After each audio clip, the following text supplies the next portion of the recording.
nous sommes dans le village de Atabakopé et ça fait partie des villages les plus démunis de la région.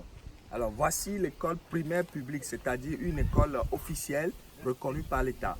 Et ça, c'est la classe de CE2 que vous voyez. C'est fait en banco avec de la paille. Et ça, c'est juste l'effort de la population.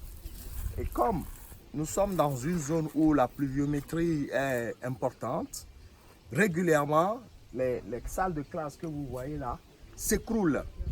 Moi, je pense qu'il faut faire un appel à nos donateurs. Comment veut-on que des enfants, l'avenir du pays, l'avenir du village, puissent apprendre dans ces conditions? C'est insalubre, c'est dangereux.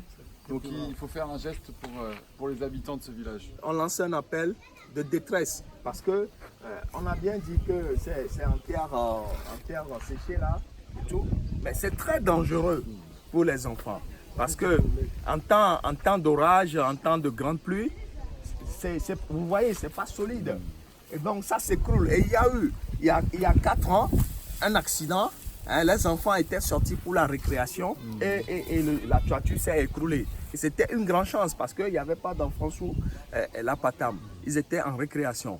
Vraiment, nous lançons un appel de soutien pour quand même essayer de changer cette situation et donner la sécurité d'abord et en plus des bonnes conditions d'études aux enfants. En 2019, peut-on décemment laisser des enfants de 10 ans, 8 ans étudier dans ces conditions?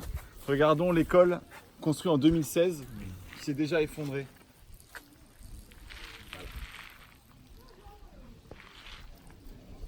C'est vraiment déplorable cette situation. Et il y a plus de 150 enfants dans cette école. Hein. Il y a plus de 150 enfants. Cela veut dire que normalement, obligatoirement, dans les conditions de l'État, ça doit être construit en dur. On peut quand même saluer le travail des enseignants qui, malgré ces conditions-là, ont un taux de réussite à l'examen, au CEPD, examen qui se passe en fin de CM2, dont le taux de réussite est de 100%.